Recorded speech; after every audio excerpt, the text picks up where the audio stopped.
جنگل میں آگ لگانے والا انتہائی گناہگار بھی ہے اور اللہ کے غضب کا انتظار بھی کرنے والا ہے۔ اسی لیے قرآن نے واضح الفاظ میں کہا ہے وَالْفِتْنَةُ أَشَدُّ مِنَ الْقَتْلِ، کہ فتنہ برپا کرنے والا زمین پر قتل سے بھی بڑا جرم ہے اللہ کی بارگاہ میں۔ اور دوسری بات، حضرت علی شیر خدا رضی اللہ تعالی عنہ کی بارگاہ کے اندر ایک مقدمہ پیش کیا گیا جس میں لوگوں نے آ کر سوال کیا، یا علی شیر خدا، اس فلاں بندے نے فلاں صحرا کے اندر جاڑی کو آگ لگائی ہے جہاں پہ ہماری بکریاں جا کر وہاں پہ کچھ دیر کے لیے ٹھہرتی ہیں۔ اکثر لوگوں نے دیکھا ہوگا کہ عرب کے اندر جو آپ نے سفر کیا ہوگا مکہ سے مدینے کا، تو آپ نے دیکھا ہوگا اکثر جگہوں پہ جہاڑیاں ہوتی ہیں، چھوٹی چھوٹی جھاڑیاں ہوتی ہیں جس کے نیچے جا کر یا تو بکریاں وہاں پہ آرام کرتی ہیں یا کوئی نہ کوئی جانور جو لوگوں نے پال رکھے ہیں وہ چرنے کے بعد کچھ آرام کرنے کی غرض سے اس جھاڑیوں کے نیچے جا کر بیٹھتی ہیں کچھ دیر کے لیے۔ حضرت علی شیر خدا رضی اللہ تعالی عنہ کی بارگاہ میں جب یہ مقدمہ پیش کیا گیا، آپ نے فرمایا دونوں کو بلا کے لے آؤ۔ جب دونوں فریقوں کو بلایا گیا تو حضرت علی شیر خدا نے پوچھا، یہ تو بتاؤ کیا تم نے آگ لگائی ہے؟ اس نے کہا مجھ سے غلطی ہو گئی، میری ان کے ساتھ کوئی ذاتی دشمنی تھی جس وجہ سے میں نے ان جاڑیوں کو آگ لگا دی۔ حضرت علی نے اس دوسرے فریق کو کہا کہ اس کے خلاف کوئی گواہ بھی پیش کرو۔ جب دو گواہ بھی پیش ہوئے تو حضرت علی نے فیصلہ فرمایا کہ اس بندے کو جس نے جاڑی کو آگ لگائی ہے، آپس میں مخالفت کی وجہ سے اس بندے کو 25 کوڑے مارے جائیں۔ کتنے کوڑے مارے جائیں؟ 25 کوڑے مارے جائیں جس نے جہاڑی کو آگ لگائی ہے۔ اب جب یہ آپ نے فیصلہ سنایا، اس بندے جس کے خلاف فیصلہ تھا اس نے اس دوسرے کے جس کے ساتھ اس کا مقدمہ تھا اس کے پاؤں کو ہاتھ لگا کے کہتا ہے مجھ سے غلطی ہو گئی، معاف فرما دو، اگر تو معاف کر دے گا تو یہ فیصلہ واپس لیا جائے گا۔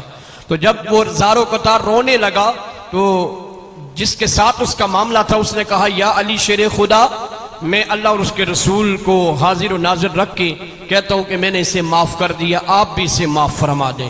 حضرت علی شیر خدا رضی اللہ تعالی عنہ، آپ بڑے جلالی تھے، آپ کا چہرہ سرخ ہو گیا۔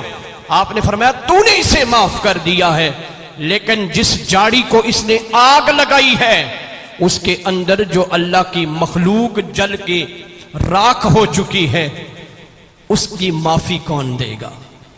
وہ معاف کس طرح کرے گی جو وہ مخلوق اس نے جلائی ہے؟ تم نے تو اپنی بکریوں کی خاطر، جو تیری بکریاں وہاں آرام کرتی تھی، اس جاڑی کو اس نے جلایا، مقدمہ میرے پاس تم لائے، لیکن جو وہاں پہ اللہ کی مخلوق وہاں پہ جل کے جو بسم ہو چکی ہے، اس کا گناہگار کون ہے؟ یہی گناہگار ہے، اسے معافی نہیں، تو معاف کر دے تو کر دے، لیکن میں نے جو فیصلہ کر دیا ہے یہ تیرے اس وجہ سے نہیں جو اس نے وہاں پہ آگ لگا کر اللہ کی مخلوق کو نقصان پہنچایا ہے، اب اسے وہ سزا ضرور ملنی چاہیے۔ پتہ یہ چلتا ہے کہ اگر ایک جاڑی کو آگ لگانے سے اتنا بڑا فیصلہ ہے کہ حضرت علی نے فرمایا کہ اسے 25 کوڑے مارے جائیں، مجھے بتائیں جو پورے جنگل کو راکھ بنا دیتے ہیں، جو ایک تیلی لگا کر اس پورے جنگل کو، جس کو آگ کی لپیٹ کے اندر چرند و پرند بھی بسم ہوتے ہیں، اللہ کی کتنی مخلوق بسم ہوتی ہے۔ حضرت امام مالک رحمت اللہ علیہ، آپ نے جب سرکار کا یہ فرمان پڑھا بخاری شریف کے اندر، جب آپ نے یہ فرمان پڑھا کہ اگر انسان کے پاؤں کے نیچے اگر ایک جسے ہم اپنی زبان میں چیونٹی کہتے ہیں، چیونٹی، اگر یہ چیونٹی بھی اگر کسی بندے کے پاؤں کے نیچے آتی ہے اس کا بھی حساب دینا پڑے گا۔ حضرت امام مالک کو دیکھا گیا کہ کچھ دنوں کے بعد آپ زمین پر چلتے ہیں تو زمین پر دیکھ دیکھ کے چلتے ہیں. کسی نے پوچھا یا حضرت ہم نے پہلے آپ کو اس طرح چلتے نہیں دیکھا, اس طرح آپ کیوں چل رہے ہیں؟ تو حضرت امام مالک رحمت اللہ علیہ آپ فرماتے ہیں جس دن سے میں نے یہ سرکار کا فرمان پڑھا ہے کہ اگر چیونٹی بھی انسان کے قدموں کے نیچے آ کے مرے گی اس کا بھی حساب بندے نے دینا ہے, اس دن سے میرے دل کے اندر خوف آ گیا ہے کہ کہیں میرے پاؤں کے نیچے کوئی چونٹی نہ آ جائے جس کا حساب امام مالک کو دینا پڑے گا. مجھے بتائیں اگر ایک چونٹی کا حساب ہو سکتا ہے, مجھے بتائیں یہ جتنے بھی چرند و پرند ہیں, یہ اللہ کی جتنی بھی مخلوق جنگلوں کے اندر موجود ہے, اس کا حساب کون دے گا؟ یہ سب سے بڑا گناہگار وہ شخص ہے جس کی ایک تیلی کی وجہ سے پورے جنگل کی مخلوق, اللہ کی پیدا کی ہوئی مخلوق جو اس کے بارے میں بددعائیں کرتی ہیں, جو اللہ کی بارگاہ میں زار و قطار روتی ہیں, اور اللہ کی بارگاہ میں اس گناہگار کا سوال زندگی کے اندر بھی کریں گی اور قیامت کے دن بھی کریں گی کہ یا رب العالمین اس کی ایک تیلی لگانے کی وجہ سے آج ہم اس کو مجرم ٹھہراتے ہیں اور ہم یا رب العالمین تیری بارگاہ میں سوال کرتے ہیں. مجھے بتائیں یہ کتنا بڑا گناہ ہے جو جنگلوں کے اندر یہ جو خوبصورتی ہے. اور دوسری اہم بات, سب سے بڑی اہم بات یہ ہے, میرے کریم آقا علیہ الصلوۃ والسلام نے فرمایا زمین پر کوئی ایسا ذرہ نہیں ہے جو اللہ کا ذکر نہیں کرتا,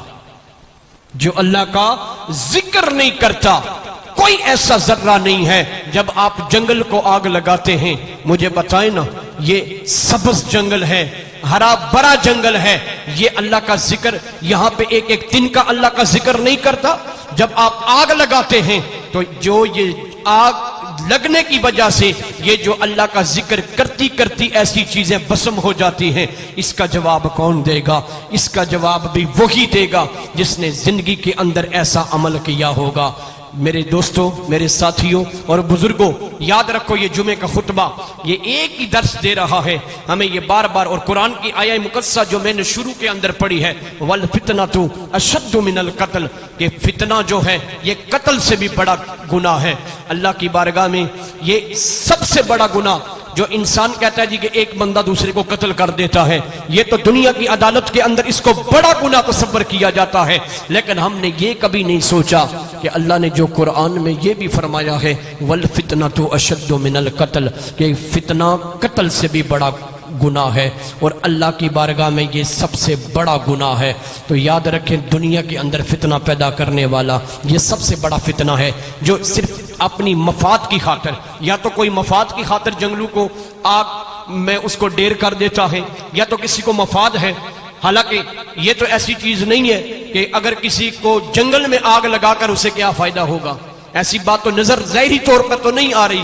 لیکن بندہ جو کام کر رہا ہے یہ گناہ عظیم کر رہا ہے, بہت بڑا گناہ کر رہا ہے. سوچنا پڑے گا کہ ہم یہ جو کام کر رہے ہیں کیا ہماری نماز قبول ہوگی, کیا ہماری زکوٰۃ قبول ہوگی, کیا صدقہ قبول ہوگا, خیرات قبول ہوگی؟ کوئی عمل قبول نہیں ہے. جب آپ اللہ کی مخلوق کو نقصان پہنچانے کی کوشش کریں گے تو پھر آپ کی کوئی بھی عبادت اللہ کو ضرورت نہیں ہے. سب سے پہلے اللہ کی بارگاہ میں انسانیت ہے. اگر انسانیت, حیوانیت جس کے اندر روح ہے, اگر اس کی قدر آپ نہیں کریں گے تو پھر سوچ لیں کہ ہمیں عبادت کرنے کا کیا فائدہ ہے. ہمیں یہ سب کچھ کرنے کا ہمیں کوئی فائدہ نہیں ہے. ہمیں سوچنا یہ پڑے گا کہ ہم نے ان چیزوں کا خیال رکھنا ہے. انگریز آج ہم سے زیادہ آگے کیوں ہیں؟ کیوں آگے ہیں؟ وجہ صرف اتنی ہے کہ انگریز اس لیے زیادہ آگے ہے کہ وہ انسان سے بھی پیار کرتا ہے, حیوان سے بھی پیار کرتا ہے. انسان سے بھی پیار کرتا ہے اور حیوان سے بھی پیار کرتا ہے, اسی لیے وہ ترقی یافتہ ہیں, اس لیے ہم سے آگے ہیں. مسلمان ذلت اور رسوائی کے اندر کیوں پڑا ہوا ہے؟ فقط یہی وجہ ہے کہ ہم نے دین اسلام کو چھوڑ دیا. میرے کریم آقا کی بارگاہ میں وہ واقعہ میں آپ کو سناتا چلوں. میرے کریم آقا سفر پہ ہیں, ایک جگہ پہ آپ نے پڑاؤ ڈالا. امام مسلم نے اس حدیث کو نقل فرمایا.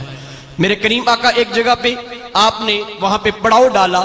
جب آپ نے پڑاؤ ڈالا تو ایک فاختہ اڑتی ہوئی آئی, فاختہ اڑتی ہوئی آئی, میرے حضور کی بارگاہ میں پیش ہوئی, کچھ گنگنانے لگی.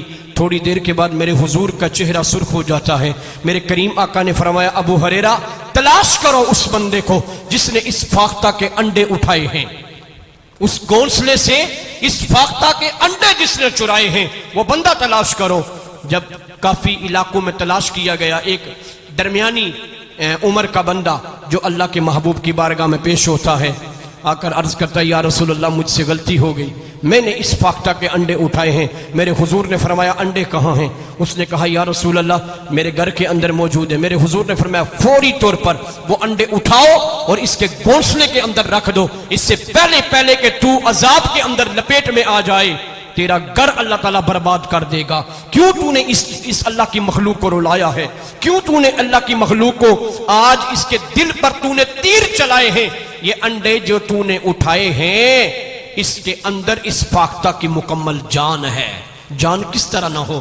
وہ انڈوں کے اندر تو بچے ہوتے ہیں۔ مجھے بتائیں اللہ کے نبی نے یہاں تک فرمایا ہے کہ اگر تم ان کا دل دکھاؤ گے رب العالمین تم پہ رحم نہیں فرمائے گا، اللہ تمہارے گھروں کو اجاڑ دے گا، اللہ تمہاری نسلوں کو اجاڑ دے گا، اللہ تیرے گھر پہ رحمت نہیں فرمائے گا اگر تم ان اللہ کی مخلوق کو تم تنگ کرو گے اور انہیں تکلیف پہنچاؤ گے۔ وہ زار و کتار روتا ہوا عرض کرتا ہے یا رسول اللہ صلی اللہ علیہ وآلہ وسلم میں آج کے بعد ایسا گناہ نہیں کروں گا، مجھے معاف فرما دیجئے۔ اللہ کے نبی نے فرمایا جاؤ جا کر انڈے واپس رکھو، جب تم رکھ لو گے واپس آؤ۔ جب واپس آیا تو اللہ کے محبوب نے فرمایا یہ غلطی تو نے کر لی ہے، آج کے بعد یہ غلطی نہیں کرنی ہے، اللہ بھی تم سے راضی، اللہ کے محبوب بھی تم سے راضی ہو گئے۔